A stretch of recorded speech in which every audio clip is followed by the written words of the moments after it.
यहाँ त मलाई डल्फिनले करापै पार्यो भने के गर्नुहुन्थ्यो तपाईले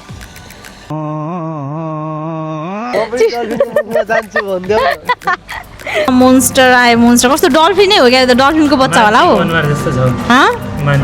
होइन मलाई त्यो त उस डल्फिन हो जस्तो लाग्यो माछा हो र यो डल्फिनको बच्चा हो कि योले चाहिँ यति मान्छे ओसारेको छ कि आमामामा काम यसैमा गर्न पर्ला जस्तो अब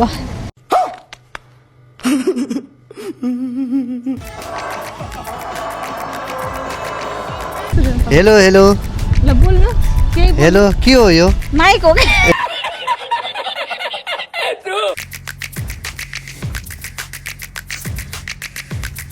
माछाको आँखा हेर न कस्तो टुल टुल टुल टुल गर्दै हेऱ्यो किन त्यस्तरी हेरेको होला यसले मेरो भिडियो किन गरेछ भनेर होला कि के होला है हियर इज द भ्यू आमामामा पानी हेर न यस्तो मजाले देखेको छ फाइनली टिकट इज हियर दुईजनाको लिगिसक्यौँ अनि हामीले गाडी पनि पार्किङ गरेर अब चाहिँ हाम्रो 5 मिनटमा आउँछ रेफुने सो हामी चाहिँ त्यसमा चढेर जान्छौँ मासतिर हामीलाई चाहिँ थाहा छैन दाइले चाहिँ खासमा अर्कै ठाउँमा लिएर जान्छु भनेर भन्नुभएको रहेछ बट हामी यहाँ आयौँ ठाउँ इज भ्यू इज यस्तो दामी छ कुरै नगरौँ होइन अब यहाँबाट चाहिँ हामी यतातिरबाट जाने छ यताको साइडबाट यहाँबाट गएर फुनेमा चढेर त्यसपछि फेरि अनि अर्को माथि म्युजियमभित्र गएर चाहिँ हामीले चाहिँ पुरै यो सबै जे हुन्छ त्यो हेर्ने हो एक्साइटेड बुढा एक्साइटेड फुल्ली पैसा चाहिँ खत्रै पऱ्यो टिकटलाई पनि जे जति भयो पनि होइन दाइ कति पऱ्यो पैसा मात्र 12,000 12,000 नै 4 जनाको सो हामी चाहिँ यहाँ जाँदैछु ल हामी चाहिँ गएर फुनेमा बस्छौँ लिनु पनि आउँदैछु आमामामा हल्लिँदै आउँदो रहेछ त नि फुनेर चाहिँ हाम्रो वेट गरिरहेको छ अनि चाहिँ यहाँ चाहिँ यो मजाले यो दिने हो क्या टिकट बुझाएर बल्ल जानु मिल्ने रहेछ घाम चाहिँ नि खत्रै लागेको छ तर पनि दाइले अब टिकट काट्दै हुनुहुन्छ सो लेट्स गो नेगासिमास यता गजाइमास्ता जिन्दगीमा यस्तो रिच यहीँ बसौँ न त यतातिर किन घाममा त झ्याउ हुन्छ क्या बाहिर त यहाँ भित्र बसेर जानु हो बजाम अब बुढाले भ्यू हेर्दै जाने भनेपछि भ्यू हेर्नु जानु पऱ्यो कता गयो खै विष्णु दाई आमामामा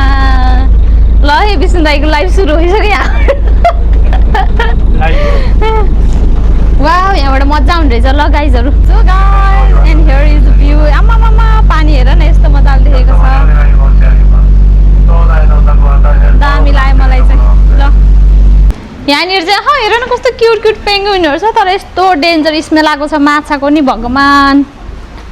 जाम भो यहाँबाट त म त बस्नु सक्दैन प्रभु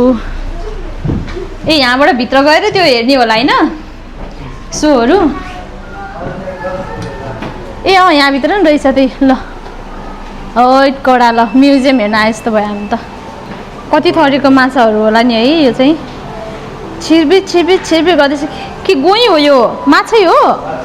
आमामामा माछा पनि कति राम्रो माछा हो त फेरि यता सानो नि रहेछ यतातिर हेर्नु न सानो ओ माइ गॉड यहाँ हेर न गाइस कस्तो राम्रो रातो माछा टिन याउ टिन मामा खाना दिन्छु तिमीलाई यतातिर यता आऊ राति रातो माछा तिमी यता आऊ म तिमीलाई खाना पकाएर यता आऊ यता सेतो माछा फेरि हो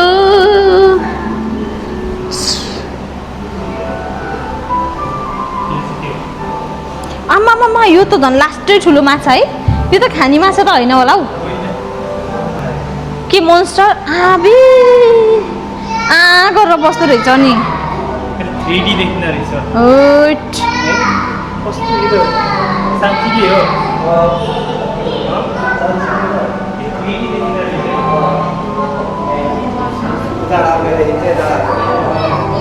माछाको आँखा हेर न कस्तो टुल टुल टुल टुल गर्दै हेऱ्यो किन त्यस्तरी हेरेको होला यसले मेरो भिडियो किन गरेछ भनेर होला कि के होला है कस्तो ठुलो जायन्ट माछा हो आमामामा खतरालाई कडा अघि फेरि यतातिरबाट हेर्दा चाहिँ सानो देखिने रे तर यो त मोटै रहेछ क्या ट्याक्क यसको घाँटी सामा दिम्म तर माथि के गर्नु माथि क्यामेराले पो क्याप्चर गरिरहेछ नत्र फेरि यस्तो गर्नु अब हात हेर न कस्तो डेन्जर टाइपको हुने रहेछ वाउ फुस अम्मा मोन्स्टर आयो मोन्स्टर कस्तो डल्फिनै हो क्या डल्फिनको बच्चा होला हो मान्छे हो होइन मलाई त्यो त उस डल्फिन हो जस्तो लाग्यो माछा हो र यो खोइ डल्फिनको बच्चा हो कि यो चाहिँ सानो सानो माछाहरू छ यहाँ कि माछा हो कि डल्फिन हो र माछै रहेछ यही हो अब म्युजियम हेर्न आएपछि यस्तै यस्तै माछाहरू हुन्छ केहरू हुन्छ हेर्नुपर्ने हुन्छ होइन त्यो चाहिँ के हो साँप कि गैँडा कोक्रोच के हो दाइ यो चाहिँ छ्या कस्तो घिनलाग्दो टाइपको माछा हो म त डर पो लाग्यो यिनीहरूलाई देखेर थत् यस्तो त नहेर पो कसम भनेको नहेर होला त्यो त अब यो पनि हेर न माछा यो त जेलीफिस होला नि हो यो जेलीफिस हो कस्तो डर लाग्यो ए अक्टोपस पनि रहेछ आम्बो यो अक्टोपसको हात हेर न गाइज कस्तो डेन्जर टाइपको अब मेरो शरीरै जिरिङ जिरिङ भयो न कसम मेरो त शरीरै जिरिङ जिरिङ भयो त्यो हिँडेको देखेर यो सबै समुद्री किराहरू होला यहाँ त फेरि माछाहरू थाहा छैन यस्तो राम्रो गरेर चाहिँ म्युजियम गरेर राखेको छ जापानमा जे होस् मान्छेहरूलाई आकर्षित गराउने ठाउँहरू छैन नि मजाले यस्तो त्यो उसहरूमा सिसाको भित्र राखिदियो समुद्रकै बिचमा कस्तो मजाले बनाएको छ कि है अब चाहिँ हामी जान्छौँ यहाँ हेरेर भ्यायौँ माथितिर जाने माथि गएर चाहिँ अब के छ कस्तो छ हेर्छौँ कस्तो डेन्जर या त्यो मुख हो कि के हो त्यो उसको कसरी बसेकै त्यसलाई त कुना कुना पो चाहिँदो रहेछ त नि छुनु सक्नुहुन्छ त्यसलाई त्यसलाई छुयो भने त च्यापेर काटेर मार्ला त हामीलाई टुक टुक टुक टुक यहाँ जिउँदै रहेछ मुख चाहिँ उतातिर फर्काएर रहेछ क्या हो यो चाहिँ ढाड होला यसको आहा उतातिर छैन न ऊ चराक चराक चलाहा कति मिठो हुन्थ्यो होला यसलाई खाना पाए त छोडानु म सानोमा खानु दिदी भाउजू त्यो क्राबहरू केही खानु भएन यहाँ ओइसी हुन्छ ओइसी हामी चाहिँ अहिले यहाँबाट हेरेर सबै जानु लागेको तलतिर आमामा यस्तो साह्रो हुन त अब यही समुद्रकै त्यो कुराहरू हेर्न आएपछि अभियसली स्मेल त आउँछ नि होइन तर डेन्जरै स्मेल आएको छ माथि चाहिँ अनि हातले छोएर चलाउन मिल्ने टाइपको रहेछ म चाहिँ चलाएँ पनि अब हामी चाहिँ यहाँबाट जाइन्टवाला माछा हेर्ने यहीँको दाइले चाहिँ के इन्फर्मेसन दिइरहनु भएको छ त्यो सुनेर हामी चाहिँ जान्छौँ बाहिर खर त्यहाँ त्यो दाइलाई सोधेको कति बजीबाट स्टार्ट हुन्छ भनेर डल्फिन डान्स चाहिँ अलरेडी 3 बजीबाट स्टार्ट हुने रहेछ बट द थिङ इज हामी चाहिँ के हुने टक्रक्कै आइपुगेको रहेछौँ त्यो फुनेल चाहिँ मान्छे लग्ने ल्याउने काम गरेको छ पैसा त कति कमाउँछ होला है मैले नि यही काम गर्न पर्ला जस्तो छ साथीभाइहरू आम्मामा एकचोटिकोमा यतातिर आएर हेरेको सबै माछाको भेराइटीहरू त यति धेरै रहेछ कि फेरि मजाले सानो पनि राखेको छ ठुलो पनि राखेको छ प्रायः चाहिँ सबै समुद्री माछाहरू राखेको छ त्यो देखाउनुको लागि अनि कति त त्यो हातले साउहरू गर्नु मिल्ने टाइपको पनि रहेछ क्या त्यो हातले टच गरेर हेर्ने पनि मलाई त कस्तो शरीर जिरिङ जिरिङ भएर लाइफमै कहिले पनि अब हाम्रो नेपालमा समुद्र पनि नभएको भएर पनि होला होइन अनि म अलरेडी त्यो समुद्री भेगमा बसे पनि म कहिले पनि त्यस्तरी छुएको चाहिँ छैन कि अनि त्यसलाई छुँदाखेरि त मेरो शरीर नै यस्तो जिरिङ जिरिङ भएको कि तर मजा आयो त्यहाँ गयौँ तर स्मेल चाहिँ यस्तो डेन्जरै आएको थियो कति क्युट क्युट पेङ्गुइनहरू छ साँच्चै भनेको लिटरली अब हेर न त्यो ल हेरेँ गाई देख्छ कि देख्दैन अब म चाहिँ त्यहाँ भित्र गएन किन भन्दाखेरि उनीहरू सबै उतातिर छन् पछाडि त म चाहिँ यहाँ अगाडि आएको छु एक्लै भिडियो गर्दै सो त्यहाँ चाहिँ पेङ्गुइनहरू हेर्न सक्नुहुन्छ तपाईँहरूले ए आज चाहिँ हाम्रो जङ्गलको सफारी जस्तो भइरहेको छ योले चाहिँ यति मान्छे ओसारेको छ कि आमामामा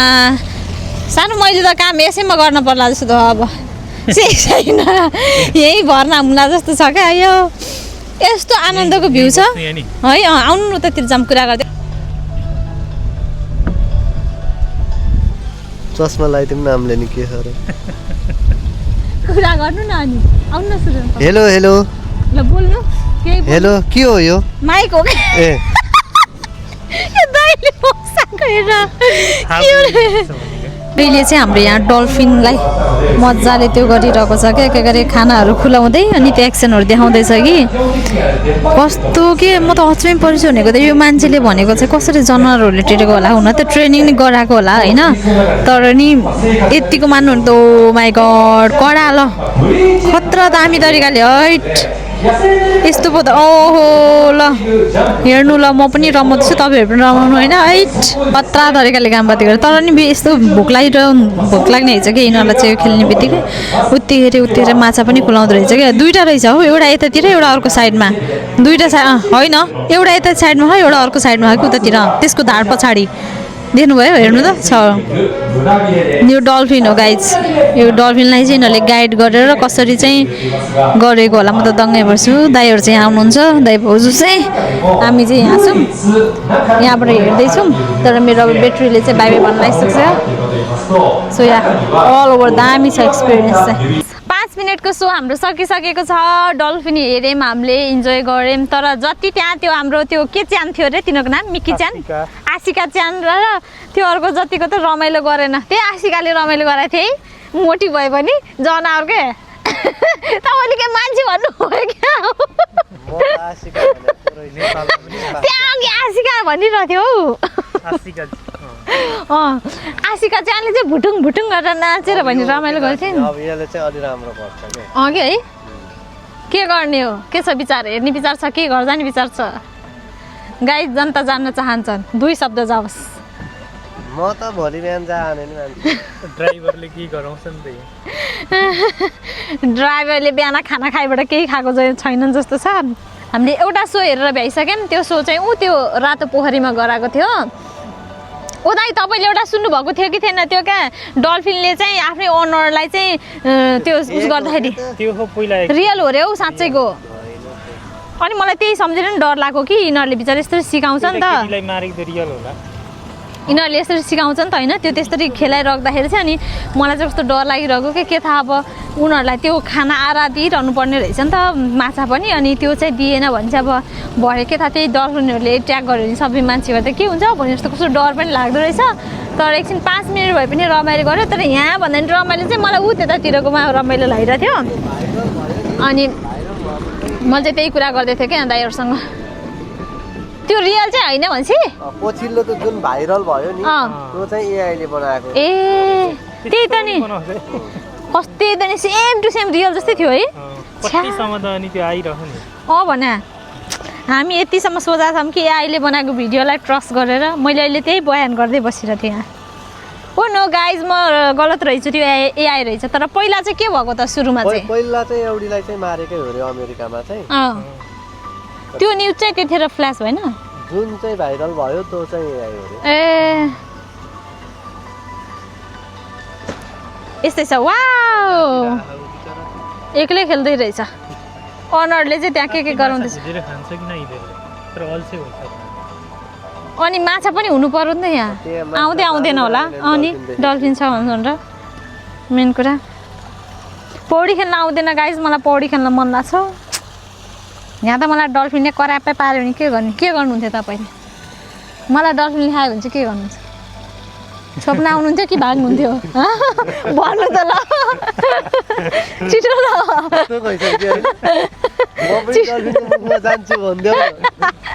छिटो भन्नु कसलाई कराउनुहुन्थ्यो डल्फिनलाई ए बिचरा मेरो बुढाको शक्ति त्यति मात्र रहेछ अरे ल मलाई डल्फिनले खाना आयो भने के गर्नुहुन्छ भने चाहिँ कराउँथ्यो अरे तपाईँको आवाज सुनेर भाग्छ त त्यो अनि ठुलो गराउँथ्यो के भन्नुहुन्थ्यो हट हट भन्नुहुन्थ्यो कि के भन्नुहुन्थ्यो के बुझ्छ नि त यिनीहरूले फेरि नियनको बोल्यो भने यामेते भन्यो नि त्यसले मलाई छोड्छ अरे बुझ्छ हँसायो यो मान्छेले त मैले क्वेसन चाहिँ कडा गरेँ नि सो सक्यो अरे गाइज हामीले चाहिँ दाइले चाहिँ 450को अर्को पनि हेरेर जाने भन्दै हुनुहुन्थ्यो तर त्यो सो चाहिँ हुने भएन हामीलाई यहाँ लिन आउनु छ ओ माथि बस भाइ अलि अर्कै रहेछ क्या नि होइन जाम्दै कता राख्नु है हट्नु खाङ्गोकुमा पनि लेखाएको रहेछ अब जसरी नै घर त जाने हो अलि ढिलो होला चुकी त अझ योन्जी गोफुन रे योजी योन्जी गोफुन आरियातो जाइमास दाइजु बुदेश हाई आरियातो जाइमास हामी चाहिँ गयौँ सिराइसिमास हाई ए पछाडि त बसिसकेछन् ला यो त यस्तो बन्देको रहेछ नि ल जाउँ यातो गजाइमास यातो गजाइमास त हाई आया हामी गएर आयौँ गाइजहरू हाम्रो डेस्टिनेसन आज खतम भयो त्यहाँबाट अब हामी भर्खरै फुनेबाट निस्क्यौँ तर यो पालि अहिले चाहिँ हामी माथि टप उसमा आएर बसेर आएर भ्यू हेर्दै आउने भनेको मिलेन अहिलेको फुने चाहिँ अर्कै टाइपको थियो नि पहिले अगाडि यहीँको मान्छेहरू चाहिँ गएर पछाडि बसिहाल्नु भयो फेरि फुने पनि किसिम किसिमको रहेछ हामी अहिले निस्किँदाखेरि ठ्याक्कै यहाँ कति 3 बजेर 55 यस्तै समथिङ कति भएको छ जान हामीलाई गाडीमा 1 घन्टा लाग्छ हामीलाई त के को टेन्सन अब दाइले चलाउने हो 50-60 को स्पिडमा कुदै हाल्नुहुन्छ हामी बस्ने मात्र हो पछाडि रमाइलो चाहिँ खत्रै रमाइलो गरेँ मैले मलाई त्यो 2 जना त्यो एनिमल के थियो र नाम फेरि बिर्सेँ आशिका च्यान खत्रै डान्स गरिन् रमाइलो गरिन् डल्फिन दिदीले भन्दा नि आशिका दिदीले साह्रो रमाइलो गरिन् त्यहाँ अब हामी यहाँबाट हाम्रो कता गाडी दाइ कुन चाहिँ हो ए पार्किङ चाहिँ यहाँ यत्रो टन्नै 500 रुपियाँमा 500 एनमा यहाँको मजाले जति पार्किङ गर्ने जानु त जानु दाइ नजाने जानु ल गएर आउनु सो रमाइलो भयो आज चाहिँ रमाइलो गरियो दाइ धन्यवाद मोते कित्तै कुरेते हुँतनी अरिगातो बजाइमास्ता हिरो हिरोना कतो अब ओखानेको कुरा चाहिँ हामी नाकाभित्र गएर कुरा गर्छौँ सो गाइज आजको ब्लग यति नै थियो आई होप कि हजुरलाई मन पर्यो होला भनेर मन परेमा लाइक कमेन्ट सेयर गर्न नबिर्सिनुहोस् अनि हाम्रो भाउजूको लागि प्यारो मुटुको हट पठाइदिनु होला